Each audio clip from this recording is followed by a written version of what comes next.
বাংলাদেশে এক ভয়াবহ শোকের আবহাওয়া তৈরি হয়েছে। বিমান বাহিনীর একটি প্রশিক্ষণ বিমান বিধ্বস্ত হয়েছে। বিমানের পাইলট তৌকির ইসলাম সাগর সহ আরো ১৯ জন কোমলমতি শিক্ষার্থী প্রাণ হারিয়েছে। ইতিমধ্যে প্রত্যেকেই খবরগুলো জেনে গেছেন। কিন্তু এই হত্যার দায় কার উপরে পড়বে বা এই হত্যা কারা করেছে, কারা খুনি, প্রকাশ্যে তাদের নামগুলো জানা খুব জরুরি। আমি এই ভিডিওটি করার আগে আমার এক ছোট ভাই বিমানের পাইলট, তার সাথে কথা বলছিলাম। সে আমাকে কেঁদে কেঁদে বলছে তৌকির তার খুব ক্লোজ বন্ধু ছিল। তিনি বলছিলেন যে আমরা যখন আকাশে উড়ি এই বিমানগুলো নিয়ে, তখন আমাদের মধ্যে একটা আতঙ্ক থাকে যে ঠিক মতো ফ্লাই করে নিচে নামতে পারবো। ৯০ সালের আগের F-7 যুদ্ধ বিমান চীনের কাছ থেকে ১৩ সালে শেখ হাসিনা কিনেছিলেন, যেটি বিধ্বস্ত হয়েছে আজকে। একবার চিন্তা করেন তো, ৯০ সালের যুদ্ধ বিমান যেটি কেউ ব্যবহার করে না, সেই যুদ্ধ বিমান শেখ হাসিনা কিনেছিলেন চীনের কাছ থেকে ২০১৩ সালে। ৪০টির কাছাকাছি বা ৪০টির কিছু অধিক এই বিমান আছে বাংলাদেশের হাতে, আমি যেটুকু তথ্য পেয়েছি। প্রশ্ন হলো, বাংলাদেশের হাতে যুদ্ধ বিমান রয়েছে আসলে কি কি ধরনের? আসেন সেটা একটু জানি। যেটুকু তথ্য পেয়েছি বিমান বাহিনীর কাছ থেকে, বাংলাদেশের হাতে দুটো ধরনের যুদ্ধ বিমান আছে। একটি হলো F-7 আর একটি হলো MiG-21। এই দুটো এই মুহূর্তে পৃথিবীর কোনো দেশ ব্যবহার করে না। আমাদের প্রতিবেশী দুটো দেশ ভারত এবং পাকিস্তান। ভারতের হাতে রয়েছে 4.5 প্রজন্মের রাফায়েল এবং রয়েছে পঞ্চম প্রজন্মের আকাশ প্রতিরক্ষা সিস্টেম S-400। আবার দেখেন, পাকিস্তান, যাদের কাছ থেকে আমরা একটা মুক্তি সংগ্রামের মাধ্যমে আলাদা হয়েছি, তাদের হাতে রয়েছে তাদের হাতে মার্কিন F-16 রয়েছে। তাদের হাতে রয়েছে চীনের J-10C এবং 17 থান্ডার। আরো বেশ কিছু ভ্যারিয়েন্ট আছে। সাম্প্রতিক ভারত পাকিস্তানের যুদ্ধে আমরা দেখলাম এই দুই দেশ যুদ্ধটা করেছে মূলত আকাশে। সাম্প্রতিক সময় যতগুলো যুদ্ধ হচ্ছে পৃথিবীতে বা হয়েছে, প্রত্যেকটা খেয়াল করেন ইরান এবং ইসরায়েলে তাকান, কোন স্থল বাহিনী ব্যবহার হয়েছে? হয়নি। পুরো যুদ্ধটা হয়েছে এক দেশ থেকে আরেক দেশের আকাশে। দখলদার দেশটি ইরানে ব্যবহার করেছে কি তারা? S-35। তারা মার্কিন পঞ্চম প্রজন্মের সবচেয়ে আধুনিক যুদ্ধ বিমান 35 দিয়ে বোম্বিং করেছে ইরানের ভেতরে, আর ব্যবহার করেছে আধুনিক ড্রোন। ইরানের মতো সামরিক ক্ষেত্রে একটা উন্নত রাষ্ট্র মোকাবেলা করতে পারেনি। প্রথম দিনই তাদের সকল সিস্টেমগুলো অকেজো করে ফেলেছে কে? ইসরায়েল। এরপর ১৭-১৮ ঘন্টা পর ইরান, এখনো কি শুনতে পাচ্ছেন? আচ্ছা, আপনারা কি আমার কথা শুনতে পাচ্ছেন? অনেকে কমেন্ট করছেন, আগের কমেন্টগুলো আসছে কিনা বুঝতে পারছি না। একটা কথার মাঝখানে আসলে আপনারা কি ক্লিয়ার শুনতে পাচ্ছেন? এখনো বলছেন অনেকে শোনা যাচ্ছে না। হ্যালো হ্যালো, ওকে বলছেন। তো এখন একটি বিষয় আপনাদের চিন্তা করতে হবে।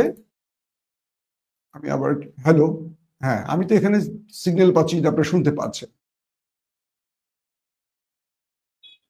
তো যখন ইরান পাল্টা মিসাইল ঝড় চালালো, কোথায়?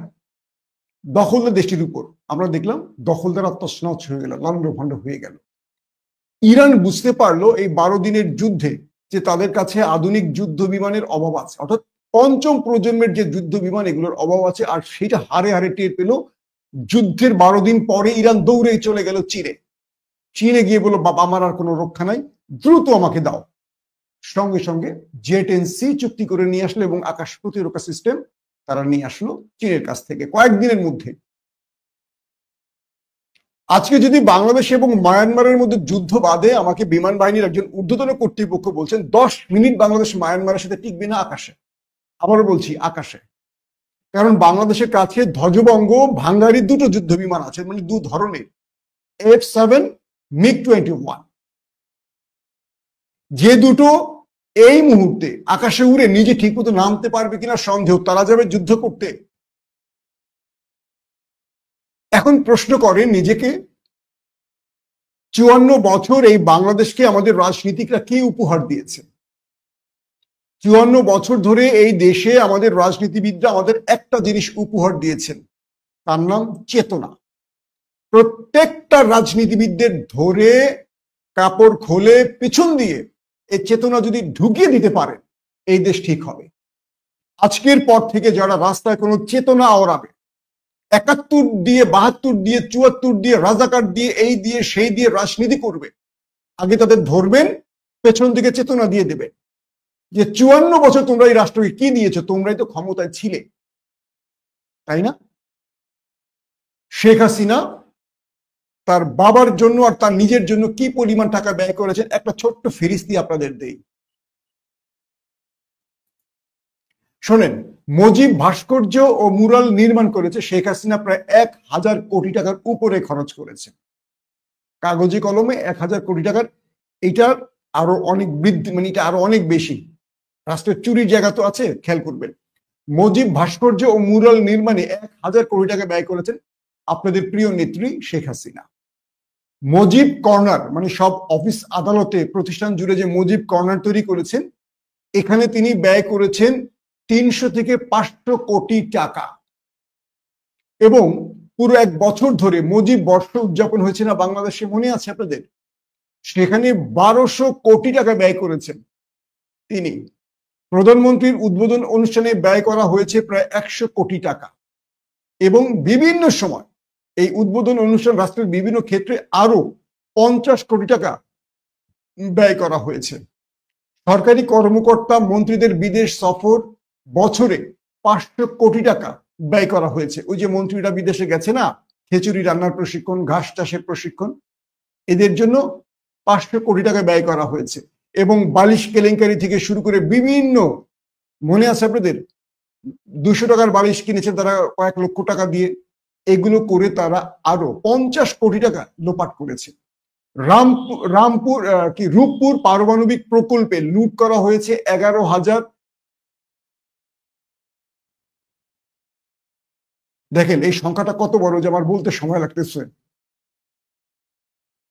1,13,000 কোটি টাকা। আমি গুনে বলতে হয়েছে, বুঝতে পারছেন? আমি প্রথমে একটু কম বলতে চেয়েছিলাম, আমি ধরে নিতে পারি নাই, যেটাকে তথ্য পেয়েছি। যদি ভুল হয় আপনারা আমাকে দিবেন, আমি যেটা নেট থেকে সংগ্রহ করেছি কিছু সূত্র থেকে। রূপপুর পারমাণবিক প্রকল্পে লুট হয়েছে 1,13,000 কোটি টাকা। দলীয় নামকরণ, সড়ক, স্কুল, ভবন, বিভিন্ন স্থাপনায় 100 কোটি টাকা ব্যয় করা হয়েছে। এবং প্রয়োজনীয় এই যে আমাদের মন্ত্রী এমপিরা বিভিন্ন উপদেষ্টা হাবিজাবি তাদের সহকারী নিয়োগ দিয়েছেন, তাদের পিছনে ব্যয় করেছেন 100 কোটি টাকা। এটি কিন্তু পুরো 16 বছরের হিসাব বলছি না, একটা সেশনের হিসাব বলছি। এবং বিভিন্ন সময় প্রভাবশালী দুর্বৃত্তদের ঋণ মাফ, পুনর্তফসিল, বছরে 5,000 কোটি টাকা লুট হয়েছে। এখন আপনারা একটা জিনিস চিন্তা করেন, এই দেশের রাজনীতিবিদরা রাজনীতি করেন কেন? মুজিবের এই মুরাল তৈরি, বর্ষপূর্তি পালন, যা হয়েছে শেখ হাসিনার আমলে, এই রাষ্ট্রের কোন কাজে লেগেছে? এই দরিদ্র রাষ্ট্র, যে দেশের মানুষ 3 বেলা খেতে পারে না, সেই দেশের মানুষের এই টাকাগুলো দিয়ে কি করেছে শেখ হাসিনা? আসেন, শেখ হাসিনার আমলে সেনা প্রধান কারা কারা ছিলেন, বিমান বাহিনীর প্রধান কারা কারা ছিলেন, নৌবাহিনীর প্রধান কারা কারা ছিলেন, তাদের নাম ধরে জিজ্ঞেস করেন। এবং এবার আসেন, এদের পেছনে কত হাজার কোটি টাকা ব্যয় হয়েছে, অর্থাৎ আমাদের বাৎসরিক সামরিক বাজেট কত, আর সেই বাজেটগুলো কোথায় ব্যয় হয়েছে। সাম্প্রতিক কয়েকটি তথ্যে জেনেছি, বাংলাদেশ যখনই কোনো আধুনিক যুদ্ধ বিমান কেনার পরিকল্পনা করে বা কোনো দেশ, সেটা তুরস্ক বা চীন বা কোনো দেশ সফর করে, সঙ্গে সঙ্গে ভারত থামিয়ে দেয়। শুধু আওয়ামী লীগকে বলবেন কেন? এই দেশে বিএনপি ক্ষমতায় ছিল না? বিএনপি আমাদের বিমান বাহিনীর কোন কোন বড় বড় উন্নয়নে ভূমিকা রেখেছে সেটাও আমরা জানতে চাই।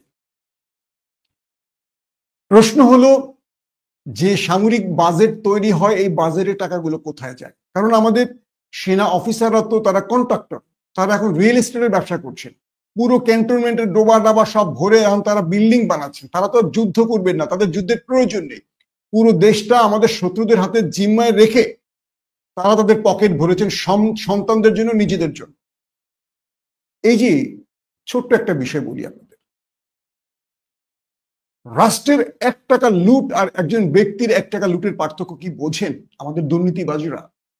ধরেন যে রাষ্ট্র থেকে কেউ 1 টাকা লুট করেছে, এই রাষ্ট্রের 20 কোটি মানুষের কাছ থেকে তিনি যদি ক্ষমা না চেয়ে মারা যান, তিনি কখনো জান্নাতের মুখ দেখবেন না, কারণ তিনি অন্যের হক নষ্টকারী হিসেবে বিবেচিত হবেন। আর একজন ব্যক্তির থেকে যদি কেউ টাকা আত্মসাৎ করেন, সেই একজন ব্যক্তি তার কাছ থেকে ক্ষমা চেয়ে নেওয়ার সুযোগ আছে, কিন্তু রাষ্ট্রের 20 কোটি মানুষের কাছ থেকে পারবেন? আমাদের হারুন, বিপ্লব, বেনজির বা আমাদের আজিজ, আমাদের যে সেনাপ্রধান ছিলেন আজিজ, এরকম বহু ব্যক্তির নাম জানি না, এরা কত হাজার লক্ষ কোটি টাকার মালিক হয়েছে জানেন? এই টাকাগুলো কি করবেন? এই টাকাগুলো তারা কি করবেন? এই টাকাগুলো তারা ব্যয় করতে পারবেন আদৌ? সম্ভব? এক জীবনে এত টাকা ব্যয় করার সুযোগ আছে? এরা দুনিয়াতে জাহান্নাম কামাই করে চলে গেছে। আমাকে এখন প্রশ্ন করবেন অনেকে, বাংলাদেশে যারা রাজনীতি করেন, অমুক ভাইয়ের সালাম নিন, তমুক ভাইয়ের সালাম নিন, এরা সবগুলো হলো মাদার ফাঁকা। এরা প্রত্যেকেই নিজের পকেটের জন্য রাজনীতি করেন। 5 তারিখের পরে লুটপাটকারী চেঞ্জ হয়ে গেছে, নতুন লুটপাটকারী চলে এসছে। কারণ যারা 16 বছর খেতে পারেনি, বাকি জিন্দগি তারা এখন খাবে। আবার ঝড় আসবে, তারা আউট হবে, আবার নতুন কেউ এসে খাওয়া শুরু করবে। এটা হলো রাজনীতি। আজকে যারা মাইলস্টোনে যাচ্ছেন এই দেখতে, ফটো সেশন করতে, যেসব রাজনীতিবিদরা যাচ্ছেন, আমার অনুরোধ, এদের সবাইকে ধরেন, ধৈরা এদের সবার থেকে রক্ত নেন, কারণ প্রচুর রক্ত লাগবে আমাদের আহত ভাই বোনদের জন্য। যেই নেতাই যাবে, যত সুন্দর পায়জামা পাঞ্জাবি পরেই যাবে, ধরবেন, ধরে 100 আগে রক্ত নেবেন শরীর থেকে 5 ব্যাগ। যে রাষ্ট্র থেকে তোরা বহুত লুট করে খাইছিস, তোদের গায়ে যে চর্বি জমছে রাজনীতিবিদ, এগুলো সব মানুষের টাকা আত্মসাৎ করে তোরা সব হারাম খেয়েছিস। এগুলো একটাও হালাল না। রাজনীতি যারা করে কেউ হালাল টাকা কামাই করে না, সব হারাম খায়। এই যে আমাদের অনেক উপদেষ্টা যারা এখন নতুন করে বসছেন ক্ষমতায়, এরাও হাজার হাজার কোটি টাকা লুপাট করে বিদেশে জমাচ্ছেন। আমি নাম বলবো না, আমরা এগুলোর নাম তৈরি করতেছেন, ইনশাল্লাহ ধরবো। এক উপদেষ্টা 1000 কোটি টাকা কেবল তুরস্কেই পাচার করেছে, এবং যার মাধ্যমে পাচার করেছে সেই সূত্রই কিছু তথ্য আমাদের দিয়েছে। আমরা সকল ডকুমেন্ট রেডি করতেছি। বুঝতে পারছেন? 5 তারিখে 2000 মানুষের রক্তের উপর দিয়ে যে বাংলাদেশ তৈরি হয়েছে, সেই আমলের একজন উপদেষ্টার আমল নামায় পেয়েছে তুরস্কে কেবল 1000 কোটি টাকা পাচার করেছে। তার মানে আগামী দিনে তারা রাজনীতি করুন আর না করুন, পৃথিবীর যে কোনো দেশে তারা আরাম আয়েসে বাকি জিন্দগি পার করবেন। তারপরে কবরে যাওয়ার পর সেটা তো তারা বিশ্বাস করেন কিনা পর জন্ম আমি জানি না। এখন দুটো বিষয় দেখেন, একটা স্কুলে এই যুদ্ধ বিমানটা পড়েছে, F7, আগুন ধরে গেছে। বাচ্চাগুলো এমন জায়গায় বিমানটা পড়েছে যেখান থেকে বাচ্চাগুলো আর বের হতে পারেনি, কারণ চারদিকে আগুন ধরে গেছে। বাচ্চাগুলো তিল তিল করে আগুনে পুড়ে মরেছে। কি ভয়াবহ! যে বাবা মার সন্তান এরা, তাদের একবার চিন্তা করেন, কাউকে চেনা যাচ্ছে না, কয়লা হয়ে গেছে দিব্যি। যেভাবে স্কুলে বসেছিল বেঞ্চে, ওভাবেই পুড়ে শেষ হয়ে গেছে। জাস্ট কয়লা। বাবা মা কিন্তু তাদের সন্তানকে পাচ্ছে না, আর পাবেও না। এখন পর্যন্ত 19 জন নিহত, শাহাদাত বরণ করেছে 19 জন, 2 শতাধিক দগ্ধ। এই সংখ্যাটা আরো অনেক বাড়বে, কারণ ওই সময়টা ক্লাস চলছিল। এবং এমন জায়গায় বিমানটা পড়েছে যেখান থেকে আসলে আর কোনো উপায় ছিল না ওদের বের হয়ে আসা। তাহলে বোঝেন, বাংলাদেশের ফায়ার ব্রিগেড, আমরা প্রতিদিন দেখি আগুন ধরে, ফায়ার ব্রিগেডের কর্মীরা জীবন দেয়, তাদের কাছে কতটুকু আধুনিক, আমাদের ফায়ার ফাইটাররা আধুনিক কতটুকু যন্ত্রপাতি ব্যবহার করতে পারে। ঢাকাতে একটা ছোটখাটো ভূমিকম্প হলে এই ঢাকা থাকবে না পরিত্যক্ত নগরী হবে বলেন? এই দেশের যে উন্নয়নের কথা শুনেছি আসলে হয়নি, হয়েছে চেতনার উন্নয়ন। আমরা ৭১-এর চেতনা, রাজাকার মুক্তিযোদ্ধার চেতনা, এই যে চেতনা, এই চেতনা ছাড়া এই দেশে কোনো অর্জন আছে? একটা অর্জন আছে কিনা বলেন তো, একটা অর্জন। যেটা বলছিলাম যে মায়ানমার যদি বাংলাদেশের যুদ্ধে আসে আকাশে, বাংলাদেশ 10 মিনিট টিকতে পারবে না।